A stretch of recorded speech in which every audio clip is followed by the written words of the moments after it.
Muy buenas tardes, estamos aquí en Visualizarte Cultura Global, nuestro programa se llama Plural y tenemos la oportunidad de platicar con nuestra gran amiga Pita Ochoa, una escritora, poeta, infrarrealista y con varios sismos que nos va a aclarar y a comentar y compartir en esta plática que tenemos oportunidad. Bienvenida Pita, muchas gracias por aceptar platicar con nosotros. Hola, buenas tardes, mucho gusto en estar aquí con ustedes.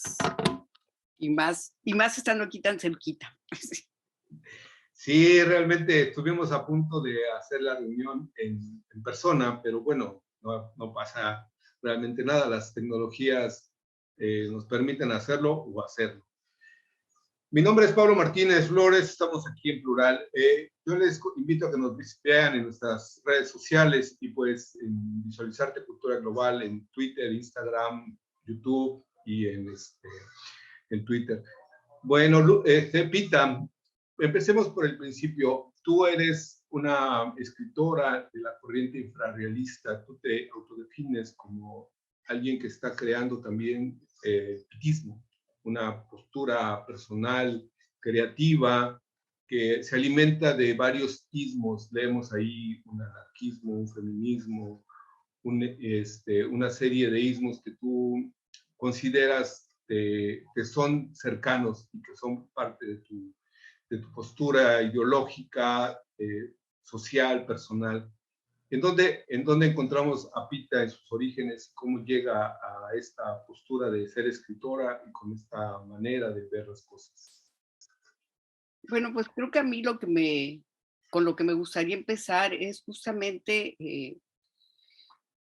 como digamos que una línea teórica acerca de por qué yo acepto todos los sismos y no como al contrario de algunas nuevas modas que dicen que no aceptan los mismos porque prefieren pensarse como individuales, únicos y particulares y entonces rechazan como cualquier influencia. Yo creo que lo más genuino, lo más honesto es decir, sí, ¿no? Yo, como todos los seres humanos, soy producto de muchas cosas. Primero, de una fisiología, de una anatomía que me da ciertos parámetros para leer, para caminar, que mi visión sea horizontal y que no se parezca al de las moscas, que mi cerebro produzca esto que llamamos conciencia, que sea mente, y que mi oído no escuche las mismas frecuencias que los perros. O sea, eso, si bien se modifica en cada persona, en cada generación, en cada modo evolutivo, es algo que nos define como seres humanos y que nos da un término universal. ¿No? Ciertamente que uno no tenga 5 dedos en cada mano y en cada pie, no te excluye de seguir siendo un ser humano igual de valioso y digno que todos los demás. La cuestión es que para hablar, para comunicarnos, requerimos algunos términos generales y por lo tanto, cuando uno se define como un ser humano, uno parte de ciertas generalidades que nos acercan más que lo que nos separan. Y entonces, a partir de esa universalidad, uno tiene que pensar que esa universalidad, que también hay una variación, ¿no? De piel y de estaturas y de complexiones y demás, nos da esta universalidad que nos permite identificarnos como seres humanos y que esa identidad está formada a partir de cuestiones culturales e históricas, es decir, cada ser humano está contextualizado en una clase social, en un lugar, en un momento de la historia, un, en un momento preciso que entonces nuestra manera de traducir el universo está mediada por una cuestión social, ¿no? Que pasa por el lenguaje, por la manera de percibir el mundo, por traducirlo a partir de una cultura y que va cambiando históricamente. Entonces, yo creo que entonces ahí ya empiezan las particularidades. Es un yo universal situado social y culturalmente.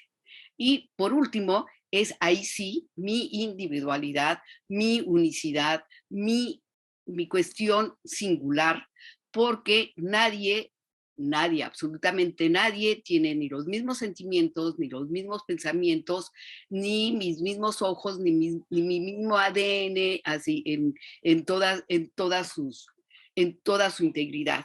Y entonces una manera justamente de tratar de ser honesto es justo manifestar lo que uno es, de dónde viene, y eh, esta, esta manera explícita donde yo digo, pues sí soy infrarrealista, anarquista, feminista, disidente y demás, lo que está haciendo es, todo eso me ha influido, eso forma parte de mí y de todas maneras, aunque no me, aunque no me forma, vamos, aunque no me traduce totalmente, por lo menos sí le da la idea a algunas personas de dónde vengo, de dónde provengo.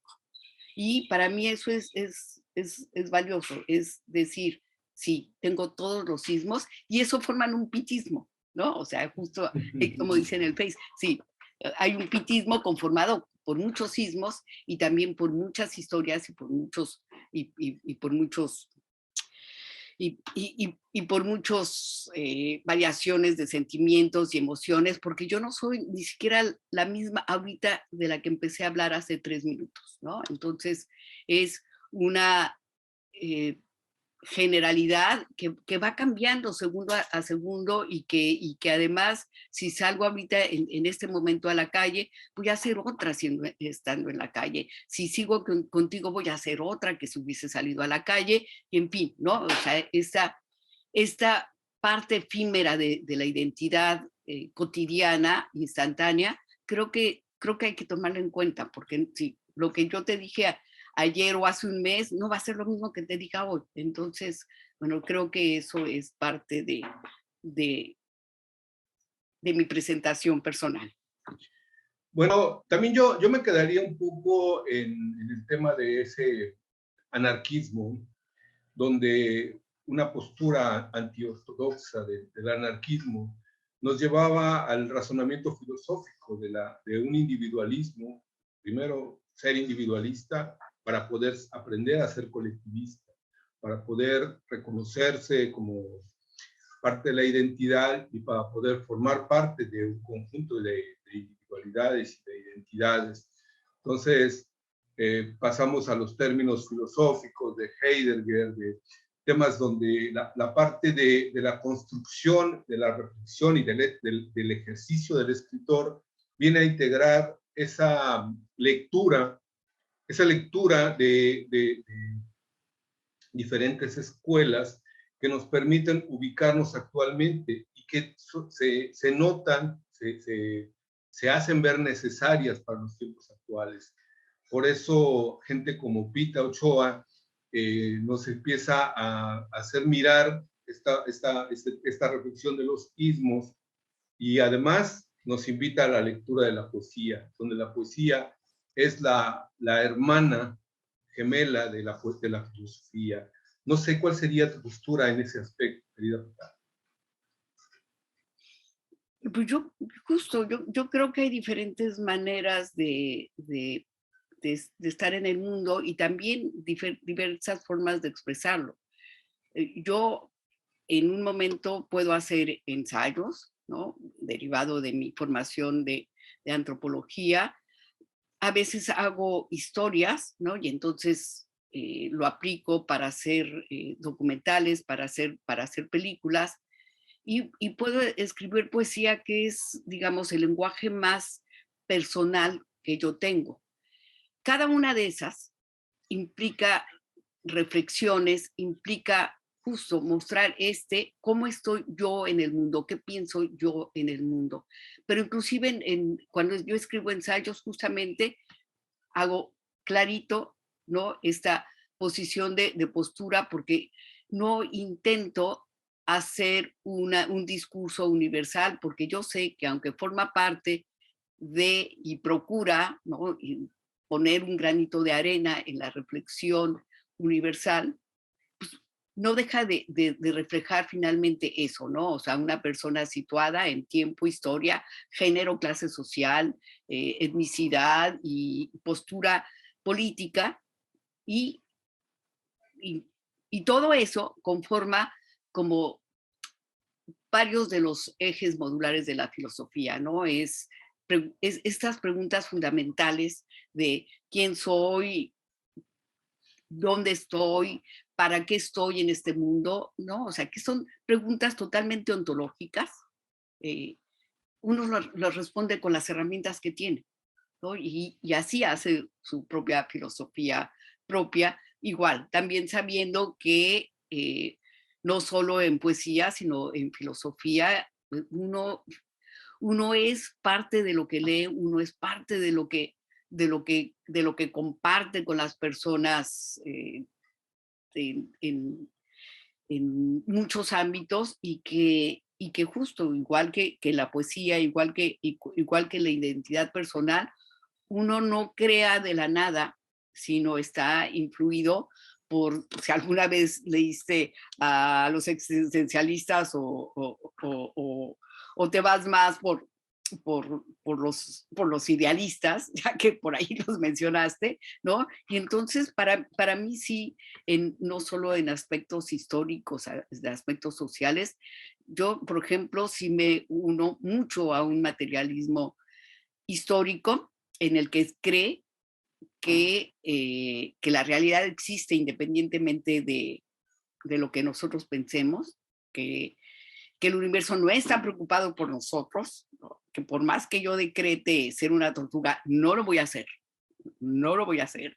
Este, y que entonces, este, pues eso, ¿no? O sea, son como diferentes formas de armar discursos, de tener herramientas analíticas, de tener herramientas metodológicas, hermenéuticas, ¿no? Que permiten armar diferentes clases de discursos, y para mí todos son importantes. Esta reflexión ontológica, por supuesto que yo no me concibo sin esa reflexión ontológica, pero tampoco me concibo sin un sin una militancia política, no me concibo sin una posición de género, o sea, no me concibo así. Entonces, eso, vuelvo a esta honestidad para explicitar lo que yo pienso, y en términos generales y particulares. No sé si te contesté, pero... sí. Estamos platicando con Pita Ochoa acerca del tema de estas reflexiones sobre diferentes corrientes, diferentes percepciones. Y Pita Ochoa, que es una poeta, escritora, y que está platicando con nosotros, nos permite compartir estos temas. Yo quisiera preguntarte, Pita, eh, ustedes, tú estás siendo parte de una corriente de los infrarrealistas, pero antes del infrarrealismo, ¿cuáles serían los escritores, poetas que te atraían antes de sesgarte hacia esa corriente o de ser parte de esa corriente? ¿Cuáles eran los poetas que te atraían, que llamaban tu atención, que eran tus preferidos? Uy, bueno, si tomas en cuenta que yo conocí a los infras cuando casi recién acababa de cumplir 17 años, ¿no? Te puedo decir que ni siquiera leía mucho poesía, yo leía muchas novelas, y empezaba a leer filosofía, y pues me había interesado, como casi todo el mundo, con estas ramas medio orientalistas, ¿no? O sea, como, no sé, como Germán Hesse, o había leído, o sea, a los 13 años yo leía a Federico Nietzsche, ¿no? O sea, por supuesto que de una manera totalmente diferente a como lo leía ahora. Ya había leído a Santo Tomás de Aquino y a San Agustín, o sea, lo que había en mi casa, no es que yo eligiera qué iba a leer, sino bueno, ahí estaban Tolstoy, ahí estaba Dostoyevsky, ahí estaba Alejandro Dumas, y entonces era lo que leía, y entonces devoraba cualquier libro que estuviese en la casa, y hasta después, hasta que llegué a prepa, empecé yo a acudir a bibliotecas y a hacer un intercambio de libros, ¿no? O sea, en casa no había Borges, por ejemplo, y pues hasta que llegué a prepa conocí a Borges, pero no podría yo decirte que era una elección que yo pudiese hacer a los 16 años antes de ser infra. La cuestión es que cuando yo conozco a los infras, a los 17 años, justo es cuando la poesía empieza a tomar un, un papel importante de mi vida y eran estos momentos de inicio, de formación, no de una corriente, somos un grupo de personas, no hicimos escuela, no hay como, digamos, no hicimos como discípulos y seguidores del infrarrealismo, y entonces yo no hablaría ni de un, sí, ni de una escuela, ni de una corriente. Éramos un grupo que pretendíamos formar justamente un movimiento que eh, contagiara a muchos jóvenes, ¿no? Y a muchas personas eh, sobre la necesidad de cambiar este mundo que es horrible, y que es tan injusto, que es tan hipócrita, y que uno de las cosas esenciales para poder ser mejores humanos, porque permite justo esta manera de preguntarse dónde estás, qué sientes, por qué existes, ¿no? Una bella manera de hacerse esas preguntas es la poesía. Y entonces, justamente esos años fue que mi mayor formación poética, en donde además conocimos a todos los movimientos de vanguardias latinoamericanos, de Estados Unidos y europeos, porque había una desazón, un desasosiego, un enojo por vivir en una sociedad en la que había una gran injusticia social, en que había una gran represión. O sea, estamos hablando del 74, ¿no? Donde teníamos pocos años, aunque, por ejemplo, tenía 11 años con el movimiento del 68, con el halconazo del 71. O sea, te das cuenta que no es el mundo, que eso no es el mundo en el que tú quieres vivir, ¿no? Eh, y entonces están en boga, están en el aire, están en este horizonte cultural, todos los movimientos de independencia, ¿no? Para que cayera el imperialismo yanqui, que no lo hemos logrado no sé cuándo lo vamos a lograr, ¿verdad? Porque cada vez nos inunda más no solo el sistema económico, sino la ideología y hasta nuestra manera de estar con las redes sociales, pero, pero es una manera de rebelarse ante lo que ves que no es justo, ¿no? Eso, bueno, a nivel de sistema mundial y a nivel de vida cotidiana en un México de mediados de los 70, tú dices, a ver, ¿por qué no me enseñan a leer una poesía que me diga algo? Ciertamente, uno no puede dejar de sentir, de entender a Amado Nervo ni a Rubén Darío, pero, eh, pero es una cuestión poética, de ritmo, de emociones, que por supuesto es valioso, que te conmueve, pero no estaban hablando de lo que nosotros estábamos viviendo de ese momento, ¿no? Que era este momento de los movimientos pro-cubanos y de independencia, ¿no? Así pues,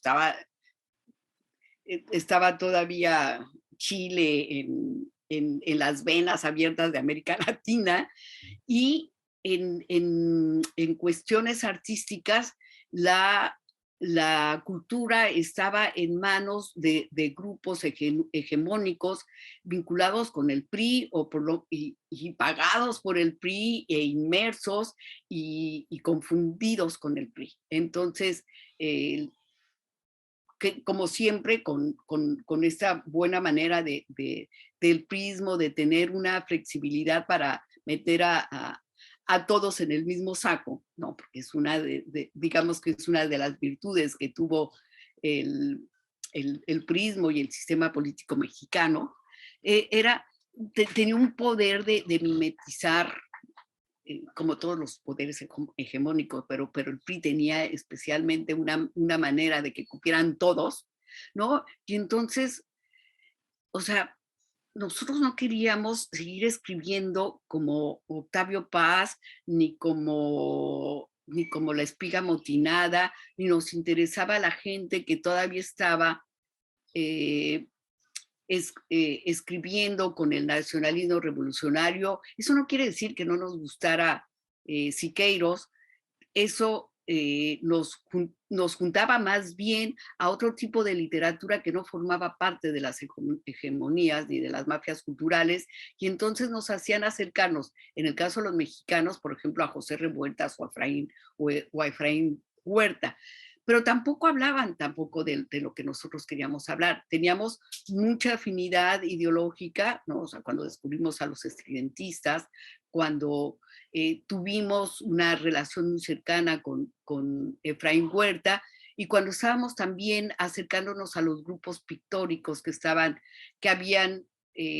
estaban revelando incluso a los movimientos artísticos como el Salón Independiente, que eran estos movimientos de cine, de pintura, que eran esta manera que tenía Luis Echeverría también de volver otra vez a cooptar con un nuevo lenguaje, ¿no? A todos los movimientos disidentes, y volverlos a poner en la misma olla, ¿no? Entonces todo esto que parecía el cine independiente, ¿no? Donde estaba, bueno, no voy a decir nombres, pero todo lo que significó el cine independiente, pues finalmente volvió otra vez a estar financiado por el Estado y volverse a establecerse las rutas de camino. Nosotros no queríamos entrar a nada de eso, y entonces más bien nos convenía, nos convencía, nos decían, nos hacían sentido los movimientos de la neovanguardia de América Latina, ¿no? En primer lugar, y por sobre todas las cosas, un grupo que se llama Horacero, que hablaba de la poesía integral, como este acto que no solo es un acto poético, sino es un acto de disidencia cultural, hegemónica, anticapitalista y demás, ¿no? Entonces, bueno, pues teníamos afinidades con Horacero, con los nadaístas colombianos, con la ballena, el techo de la ballena colombiana, con los cazacabezas de los brasileños, con todo el movimiento beat de Estados Unidos, con las nuevas voces del poder negro, ¿no? de Estados Unidos, con los movimientos situacionistas, con los movimientos de vanguardia filosóficos y poéticos en Francia, en fin, ¿no? O sea, con lo que teníamos a la mano, porque bueno, acuérdate que no había internet, ni había mucha posibilidad de adquirir ni libros, ni nada, porque bueno, no estaba esta globalización en la que pones un clic y te conectas con Japón, ¿verdad? O sea, no había. Entonces, dentro de nuestras posibilidades estuvimos buscando justo esas voces que nos hablaran de esta nueva rebeldía que iba más allá de la izquierda, que iba más profundamente no solo a cuestionar al sistema político, cultural, sino una manera de estar en el mundo. Y una de estas maneras de estar en el mundo era este descubrimiento de la ciudad, ¿no? una de las cosas que más aporta el infrarrealismo a todas las nuevas corrientes poéticas es mirarse como un ser humano que quiere descubrir los barrios, que quiere caminar las calles, que voltea a ver la arquitectura, el mundo cotidiano de los obreros, de la gente que te encuentras en la calle, de la gente con la que convives cuando te subes al camión, ¿no? Y dejar esa cosa que tenía Octavio Paz y el 99.99% de los poetas mexicanos, y bueno, no nada más, ¿no? O sea, enormes poetas en toda América Latina, que estaban preocupados todavía aquí por el si yo soy fuego y tú eres agua y si estoy hablando del yo. A mí una de las cosas, y voy a hablar uno de mis poetas que sigo nombrando todos los días y es de los pocos poetas a los que recurro de manera cíclica, es a César Vallejo. Era algo que César Vallejo escribió en los 40, es decir, cómo un hombre pasa con un pan al hombro, cómo hablar del no yo sin dar un grito. Y esa era nuestra posición. Y entonces, o sea, no solo los movimientos de vanguardia, sino que estos, eh, estos poetas disidentes que todavía, que han existido toda la vida, nos decían mucho más de lo que estaba pasando en este México cooptado por mafias culturales que estaban al servicio del sistema, que podían alegar de que no estaban abogando por la democracia o cualquier cosa, pero finalmente eran parte del sistema. Bueno, creo que hasta ahí ya. Ya. Bueno, vamos a hacer un corte y seguimos platicando con Pita Ochoa acerca de la naturaleza y el pensamiento del infrarrealismo, y vamos a también a platicar un poco sobre los contextos en los cuales se desenvolvía este tema. Hola, muy buenas tardes. Estamos en Visualizar de Cultura Global. El programa se llama Plural. Estamos platicando con Pita Ochoa. Ella es una escritora de la corriente del infrarrealismo. Mi nombre es Pablo Martínez y seguimos en este tema del infrarrealismo. Pita, nos acabas de platicar en el corte anterior acerca del contexto en el cual tú estabas inmersa y sobre todo cómo se identifica esta corriente de escritores del infrarrealismo. Mencionabas un poco sobre el tema de los poetas beats, del estridentismo. A mí me hace recordar tanto a algunas declaraciones de los poetas beats que estuvieron en México y que incluso gente como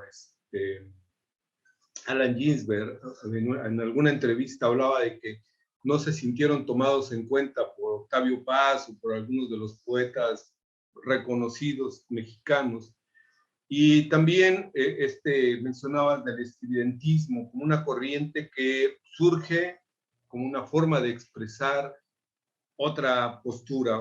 Los infrarrealistas vienen a tratar de expresar el pensamiento de un segmento de la sociedad de intelectuales que no están de acuerdo con algunas de las posturas de los escritores famosos que tienen todos los reflectores, pero sin embargo también mencionabas hace un momento esa corriente que se acerca a lo que estaba sucediendo en otros países de Latinoamérica y de Europa. Yo quisiera pensar, me gustaría preguntarte, si estas escuelas, estas corrientes, estas formas de expresarse como la poesía beat, como el accidentismo, como el hiperrealismo, como incluso la obra de estos escritores que mencionabas, Paz, Fuentes, Benedetti, forman parte de una expresión general. Podemos estar de acuerdo, pueden gustarnos, podemos leerlos o dejar de leerlos, pero todos nos aportan una forma de ver las cosas. Y en algún momento a mí me atraía mucho la obra de Mario Benedetti. Sin embargo, cuando empecé a leer a Stendhal, me di cuenta que se estaba abrevando de los clásicos. Los infrarrealistas mismos están abrevando de los clásicos, aunque están generando su propia manera de expresarlo. Nosotros en algún momento conocimos, yo en lo personal vi parte de las expresiones que hacían en videos o todo, o materiales, donde se hacía la lectura de la poesía beat en espacios pequeños, donde también acompañaban con algo de música de jazz, donde era personal, donde era la forma de comunicación y de la forma de dar a conocer sus nuevos poemas. El infrarrealismo en ese contexto que estamos viendo, en qué posición se sitúa, en qué estrategias o en qué formas de expresión. Había fanzines, pasquines, revistas independientes, cine independiente, como también mencionabas, pero era parte de las formas de dar a conocer la obra. ¿En qué momento o en qué estrategia se basaría el infrarrealismo para darse a conocer? Mira, yo creo que cuando uno habla siempre de los movimientos de vanguardia, generalmente nos remite justamente a sus momentos fundacionales en donde hicieron como mucho escándalo, ¿no? O sea, cuando uno piensa en Dada, ¿no? O sea, casi todo el mundo se refiere a los movimientos de explosión, ¿no? De cuando rompían, rompían muebles o cosas así, y de Breton igual, ¿no? O sea, con los surrealistas, y se les olvida que los movimientos, se los olvida en general, en que los movimientos eh, literarios, que los movimientos artísticos también o sea, están formados por personas y tienen muchos momentos de expresión porque se van adecuando a la realidad social. Nosotros no ordenamos el orden social y más bien lo que vamos haciendo es justo cambiando nosotros mismos y adecuándonos. Entonces, si tú me preguntas lo que pasaba en los 76, es una cuestión. Si tú me preguntas qué pasó a mediados de los 2000, pues es otra cosa. Cómo lo hacemos ahora es totalmente diferente. Entonces, pero bueno, si quiere, nos remitimos a justamente ese inicio, que fue el inicio igual explosivo. O sea, quiero recordar que en ese momento las únicas maneras que podíamos publicar era en offset, que era carísimo porque era pues, unas máquinas caras, con tintas caras, con papel monopolizado por el Estado, que era caro y que solo se lo daban subsidiado los periódicos, pero en general era algo caro. Y que si bien te iba, a lo mejor podías tener acceso a un mimeógrafo, que era el método de expresión que venía desde los 50s y de los 60s, y que formaba parte como de la cultura, ¿no? Y que fue el modo de expresión, por ejemplo, en el movimiento 68, lo único que tenías era el mimeógrafo. Y entonces, durante los primeros años del infrarrealismo, pues había como varias estrategias. Eh, éramos un grupo que llegamos a ser pues, más de 15 y había como había gente como que de manera esporádica se juntaba y entonces, bueno, a lo mejor podíamos ser en algunos lados hasta 20, ¿no? Pero bueno, había un grupo nuclear que yo no pondría que eran más de 15, porque había gente que entraba, salía y demás. Y, y qué se hacía era ir, leer, leer, leer, escribir, escribir, escribir, hablar, hablar, hablar y compartir. Y entonces teníamos actividades colectivas como ir a talleres, bueno, donde nos conocimos fue en el taller de la Casa del Lago con Alejandro Aura, y ahí había justamente digamos que una apertura de parte de Aura, y como que le simpatizaban estos muchachos jóvenes, ¿no? Juan Esteban Juan Esteban Harrington tenía 15 años, yo tenía 17 años, y los más grandes pues tenían 22 años, ¿no? O sea, éramos muy jóvenes, con unas ganas de romper el mundo, de hacerles sentir que vivíamos. Entonces, pues, con ese vigor de la adolescencia, pues, como todos, ¿no? Hacíamos muchos escándalos, y el taller de Alejandro no bastaba para que hacer conocer las nuevas escrituras que se estaban haciendo, ¿no? Entonces, había frecuentes visitas a los demás talleres de literarios, había conversaciones colectivas en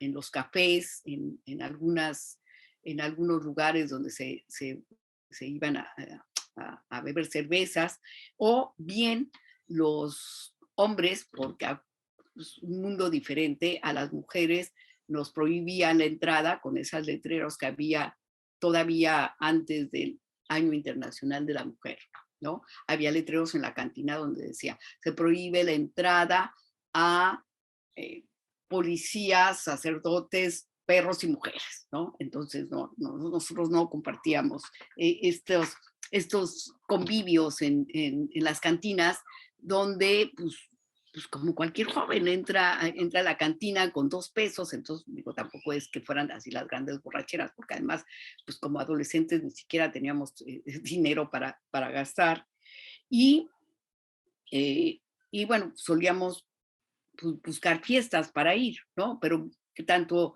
en las fiestas de los intelectuales, como de los talleres literarios, como de las exposiciones, pues siempre salíamos corridos, porque obviamente cuando pedían la palabra y se ponían a leer gente, o sea, el mejor poeta de los últimos 50 años, Mario Santiago, eh, que además con esta, pues sí, la presunción de la adolescencia, porque además tenía con qué callar a todos los demás, ponía a leer como él leía, con una voz estentórea, arrastrando las eres, las celes, y haciendo aspaviento. Pues, perdón, pero la mayor parte de los jóvenes poetas pues no les gustaba, ya los coordinadores de los talleres que eran cuestionados por la manera que estaban haciendo poesía en sus talleres de poesía, pues no les gustaba nadita, y terminábamos corridos. Entonces eso es lo que más se ha dado a conocer de los infras, porque sí era cierto, por supuesto que sí, lo hacíamos con este ánimo de demostremos que esto puede ser diferente, pero bueno, a la gente no le gusta que le lleguen a decirle en sus narices, oye, qué hueva lo que estás haciendo, ¿no? Entonces no les gustaba, y pues, resultábamos corridos de todos lados, pero hacíamos, o sea, en estos ejercicios de escritura y de lectura colectiva, pues podíamos dar un recital en una tortería, o en el café La Blanca, y a veces nada más entre nosotros mismos haciendo poesía, ¿sabes? Como poesía espontánea, ciertos performances, haciendo traducciones colectivas, o sea, era un trabajo colectivo, y como decía en un principio, bueno, pues sin internet y sin medios digitales, publicar era muy difícil, y se publicaron en esos años Roberto Bolaño, que siempre tuvo como esta carrera literaria muy pronunciada, muy establecida, de qué quería él hacer con su carrera literaria, ¿no? Le costó mucho trabajo, pero lo logró. Él publicó un libro con este taller que se llamaba Martín Pescador, del que por supuesto también nos corrieron, y nos corrieron a golpes, ¿no? Porque no les gustó una bonita frase que una de las, de las hijas de las infras saludó a Paz con la siguiente frase, ¿no? De mi nunca bien querido y bien cogido Octavio Paz. Bueno, eso sirvió para que nos dieran una golpiza, ¿no? Entonces todos los alumnitos del taller Jardín de Pescador, bueno, estaban enfadadísimos de cómo nos atrevíamos a faltarle el respeto a Octavio Paz y literalmente nos convidaron a salir y afuera nos estaban esperando a las mujeres. Tengo que decir que no nos golpearon, pero a los peloneros de varios de los infras, pues, fue salida a golpes, ¿no? Entonces, bueno, pues eso era lo que pasaba, eso era lo que pasa cuando uno tiene 17, 20 años, ¿no? Esa era como la manera cotidiana de la vida en común que tuvimos los primeros años. Después, sabiendo que esto no iba a cambiar, que no, que no era tan fácil romper la hegemonía de estas mafias culturales que estaban en los talleres literarios, que estaban en los suplementos de los periódicos, que estaban en las revistas, que estaban en las editoriales. La mayor parte de los infras se fue.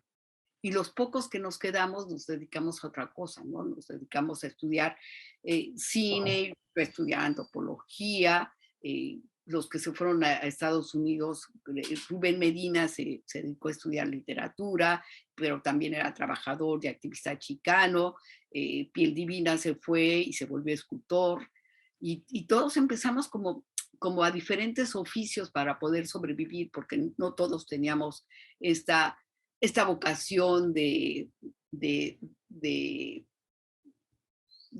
trayectoria literaria, como si la tenía siempre Roberto Bolaño, y estuvimos aquí tratando de lidiar contra todas estas condiciones desfavorables que teníamos para sobrevivir, y sobrevivimos a partir de diferentes oficios, a través de diferentes estrategias, y durante todos estos años, pues estamos hablando de 45 años, hemos cambiado de estrategias. Por ejemplo,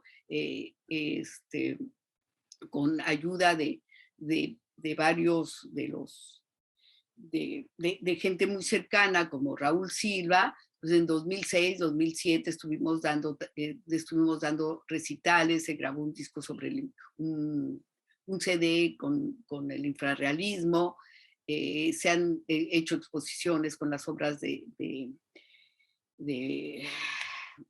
Piel Divina y de Joel Rapp, y todos, o sea, todos hemos tenido como diferentes manifestaciones culturales. Lo que nunca ha cambiado es la forma de reunirnos entre nosotros y seguir haciendo estas actividades colectivas, que era leer y escribir juntos, y convivir entre nosotros y seguirnos amando, ¿no? Hasta que otra vez, después, cuando a Rubén Medina se le ocurrió hacer la antología, pues otra vez volvimos a estar en las calles.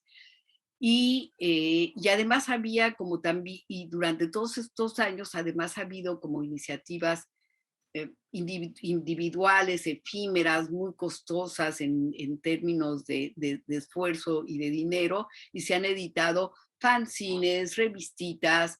Creo que la revista que tuvo un poco de mayor circulación es la revista que sacaba Raúl Guzmán, que se llamaba La Zorra Vuelve al Gallinero, pero también era una revista que podía salir un año sí y 3 años no, ¿no?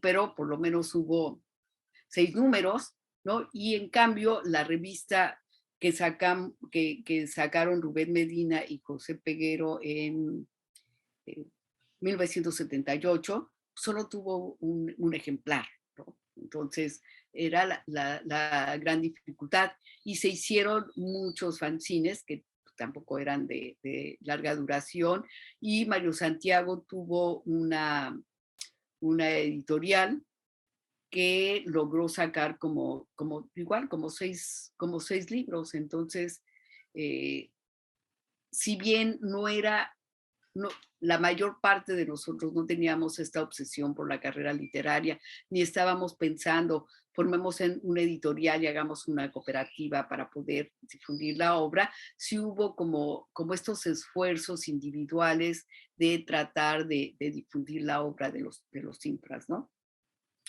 Creo que hasta ahí. Y bueno, pues ahora todos tenemos páginas en Facebook y en Instagram y en todas las redes sociales y demás. Y pues varios de nosotros tenemos como proyectos para hacer cine, ¿no? Y de hecho yo tengo en proyecto ahorita una novela y un proyecto transmedia.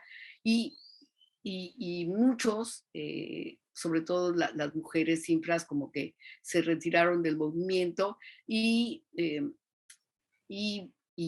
casi no escriben, pero de todas maneras siguen con esta actitud vital ante la vida. Pita, me recuerda mucho la parte del activismo cultural, el activismo artístico, donde también la pintura y todas las artes tienden a vencer las adversidades que tienen enfrente. Pero la poesía, siento que la poesía es algo sublime y algo a veces difícil de que se valore y de que se reconozca, pero también difícil de lograr encontrar obras que sobresalgan, ¿no? A veces el oficio de ser poeta, lo he visto con algunos escritores, el oficio de ser poeta conlleva también al background, a las lecturas previas, al conocimiento de las obras, porque la poesía es un ejercicio profundo, es un ejercicio muy elaborado, donde conlleva, no, hacer una poesía no la haces de lo que transcribes, sino hacer una poesía es la manera en la que construyes ese poema y esa manera de expresarlo, ¿no? Entonces escribes, reescribes y hasta que estás medianamente conforme, lo dejas, tal vez después vuelves a reescribirlo, no sé tu caso, pero cada escritor comenta sus maneras.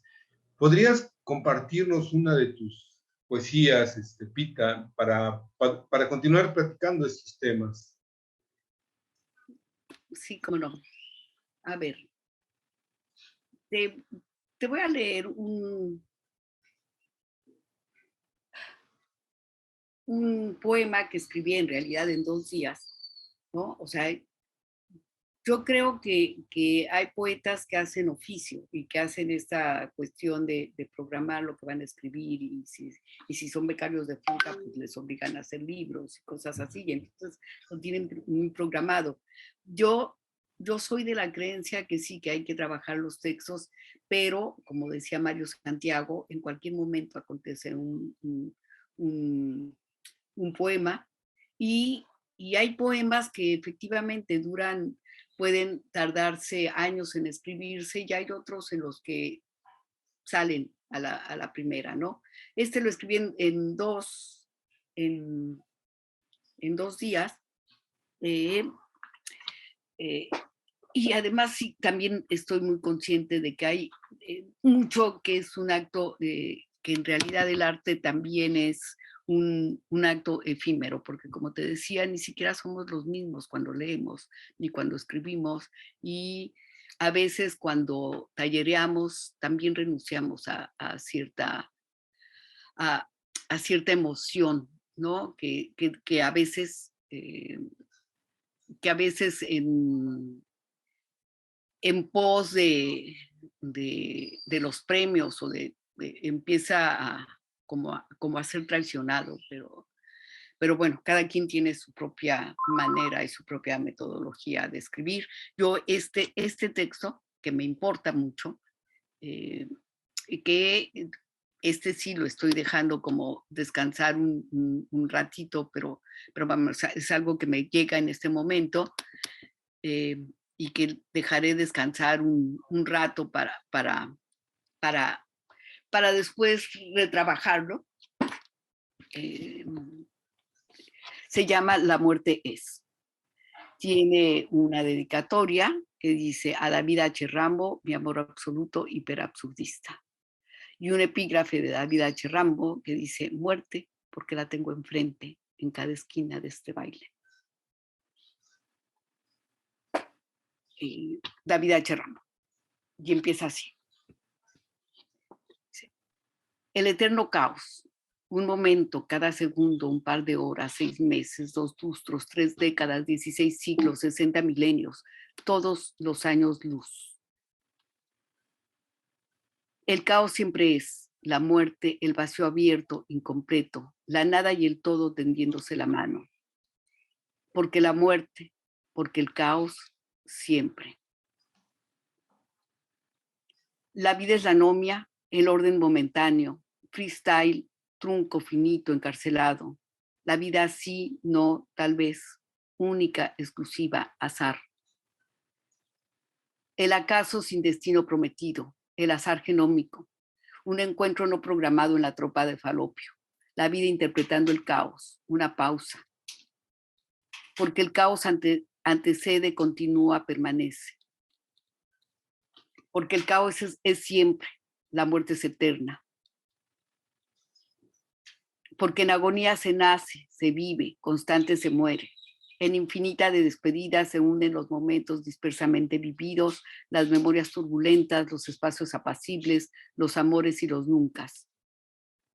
Saludamos la suma de posibilidades siempre diferentes, sobrevivientes improvisados, y se es un ser de un estar efímero sin retorno. El caos individual, indiviso, compartido, el caos siempre, el caos. Cuando alguien muere, su organismo deja de funcionar, anestesiado el vértigo, respiración profunda, el oxígeno no llega, el dióxido de carbono no se exhala, el corazón deja de latir, TikTok enmudecido. Un poco después, 5 minutos después, su cerebro libera un último torrente de DMT. Entonces, sueña con una intensidad con la que nunca había soñado. Las neuronas se disparan y ve fuegos artificiales de recuerdos e imaginación y viaja. Tiene un viaje alucinante. Su mente rebusca en los recuerdos la memoria a corto y largo plazo. Sueños mezclados con recuerdos. Es el saludo final, la despedida, el sueño que termina todos los sueños, un último gran sueño. Mientras su mente se vacía y se detiene, las neuronas agonizan, no hay sinapsis, entran en eterna pausa. Los neurotransmisores de nada sirven ahora. La dopamina confundida no sabe si inhibir o excitar. La adrenalina ya no vigilia. La serotonina anestesia. Termina la actividad cerebral, no hay dolor ni alegría. No queda nada de sí, ni recuerdos, ni conciencia de haber existido, de tener orgasmos, de haber besado, de haber lastimado, de haber reído, de haber amado, de haber matado. Todo es como era antes, todo será como es después. Efímero, inaprensible, el azar. La electricidad incendia en el cerebro tejidos muertos apagados. Carne muerta, olvido, caos. En un principio fue el caos, después se hizo el verbo, las palabras se enmudecen, tiempo sin espacio, silencio ingrávido, retorno al caos, el caos siempre, el caos. Las otras vidas que forman parte del cuerpo, microbios, bacterias, millones de cosas diminutas, siguen viviendo, siguen comiendo, siguen tomando vida en sus pestañas, en su pelo, en su boca, en su piel, en sus intestinos, en todos los órganos, en todos los sistemas, en todos los aparatos y en cada una de las diminutas células. Ese alguien alimentó la vida y vuelve a ser nada. Los pequeños fragmentos se reciclan, la carne pasada por un fuego de 980 grados centígrados, otra vez gas, otra vez calor expandiéndose, vuelve a billones de otros lugares. quizás llega algún animal o algunas plantas. Como las estrellas en el cielo, en un momento existe y luego se dispersa en el cosmos, aquí en la Tierra. En el horno, el cuerpo quemada, la sangre quemada, la vida quemada es solo cenizas, hecha polvo, solo silencio, solo muerte, solo ausencia, solo caos. El caos siempre, la muerte siempre, siempre. Muy, muy bonito, muy fuerte. Me imagino una ritualización del paso vida-muerte y de la manera en que coexisten y interactúan todos esos elementos que mencionas para sentirte como todos los rituales, sentirte explicando ese proceso y dónde llega y para qué lo pasamos y cómo terminamos después de ese ritual. Pues parece muy, muy interesante, muy bonito. Realmente felicidades. Gracias por compartirlo, mi querida Pita. Y no sé si quisieras comentar al respecto. No, yo, no, sobre al respecto no. Sí, mejor del Claro, otro. claro. Oye, pues mira, quisiera que pasáramos a manera de conclusión, terminar esta extraordinaria plática contigo acerca de esta, como mencionaba hace rato, de ese activismo de las artes, de ese activismo donde citas la acción del, de la forma en que se pudieron leer las obras en el mimeógrafo, en el Utilit, en el offset, el llevarlo a las salas, así como un volante de las protestas sociales de los 70s, 80s, antiperista, y llevarlo a las salas donde la UNAM se volvían colectivos y grupos culturales, donde Casa de la Cultura se reunían diferentes actores, artistas y escritores. Casa de la Cultura como un lugar donde Cleta hacía sus festivales de cultura y llegaban los campesinos de Michoacán a, a denunciar o a presentar algún tipo de información. Yo realmente me acordé mucho de esa parte, me tocó a mí también en los 80s, post terremoto, después del 85, 87.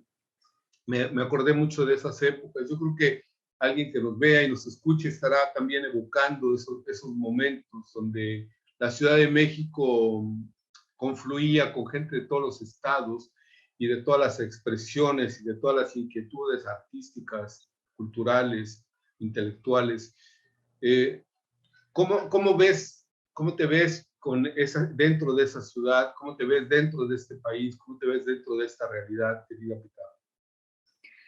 Pues igual, igual de disidente, involucrada con, igual sigo involucrada con muchos grupos, ¿no? Pues sí, sigo teniendo mi corazón con los infras. De hecho, mi próximo libro lo va a publicar, creo que el esfuerzo más consistente, más actual de la difusión de la poesía infra y horaceriana es una editorial que se llama Sin Fin, que constituyeron Bruno Montané y Ana María Chagra en Barcelona y que han estado reeditando a los infras y a los horacerianos y bueno, y alguna otra, y algunos otros poetas. Pero, bueno, aparte de los infras, yo pertenezco a grupos como la Asamblea de las Culturas, tengo otro grupo de amigas que nos llamamos las locas las locas de la casa, en honor a, a Sor Juana, y además tengo también casi 8 años siendo miembro de otro grupo que a mí me parece que tiene una de las posiciones más radicales